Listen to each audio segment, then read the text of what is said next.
شریف خاندان کے کئی کیش بوائے، یہ شریف خاندان کے اکاؤنٹس میں رقمیں جمع کرواتے نکلواتے، باقی چھوڑیں شریف فیملی کے کیش بوائے مسرور انور کے بارے میں تو ایف آئی اے تفصیلی رپورٹ لکھ چکا۔ ایف آئی اے کا کہنا ہے جہانگیر ترین کا بھی ایک بااعتماد کیش بوائے نام عامر وارث، یہ جہانگیر ترین اور ان کے خاندان کے ذاتی اکاؤنٹس میں رقمیں جمع کرواتا۔ اس حوالے سے ایف آئی اے نے اپنی ایف آئی آر نمبر 18/221 میں تفصیلی ذکر کر رکھا۔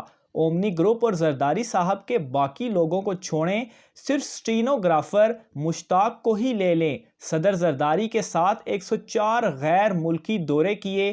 ابھی نیب نے زرداری صاحب کے خلاف 5واں ریفرنس فائل کیا۔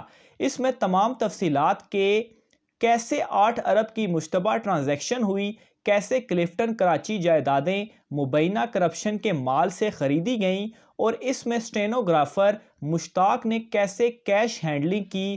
تیسری مماثلت سب کے جعلی اکاؤنٹس، زرداری صاحب اینڈ کمپنی کے جعلی account J I T report میں موجود۔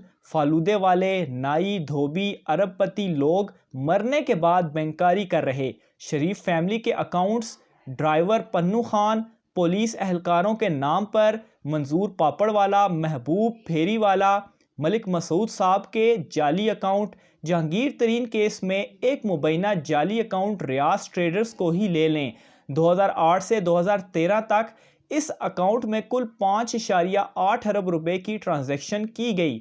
ایف آئی اے کا دعویٰ یہ اکاؤنٹ جے ٹی ڈبلیو کے چینی کے ایک بروکر ماجد ملک کے دفتر کے ایک کم آمدنی والے ملازم ریاض احمد کے نام پر، اور ملک ریاض احمد کے اس اکاؤنٹ سے جے کے فارمنگ، علی ترین مینگو فارم اور جے کے ڈیری تک کے اکاؤنٹ میں رقوم منتقل ہوتی رہیں جن کا چینی کے کاروبار سے کوئی تعلق نہیں۔ چوتھی مماثلت سب نے اوپن مارکیٹ سے ڈالر خرید کر مبینہ طور پر غیر قانونی طریقے سے باہر بھیجا۔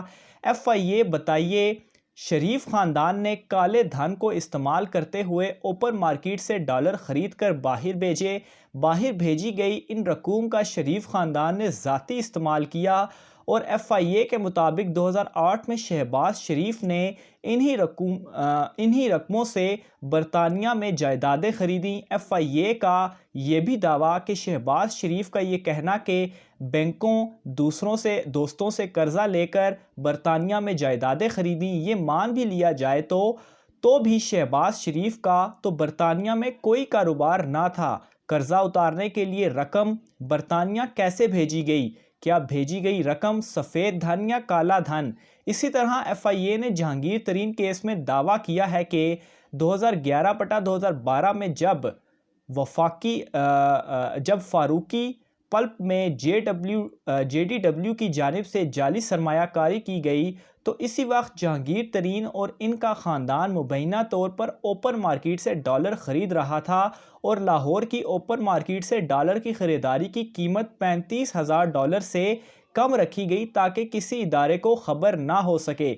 2016 میں مبینہ طور پر علی ترین کی جانب سے $7.4 ملین برطانیہ بھیجے گئے اور وہاں جائیدادیں خریدی گئیں۔ زرداری صاحب اینڈ کمپنی کی تفصیل 25 والیومز میں موجود۔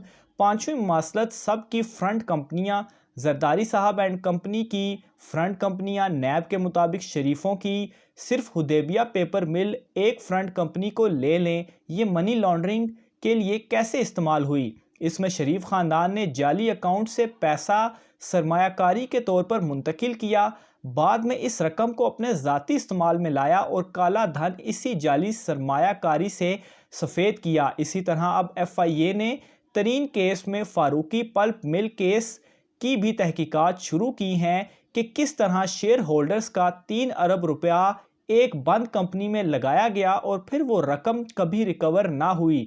یہی نہیں، فاروقی پلپ مل کو قرضہ دلوانے کے لیے جے ڈی ڈبلیو کی جانب سے گارنٹی بھی دی گئی۔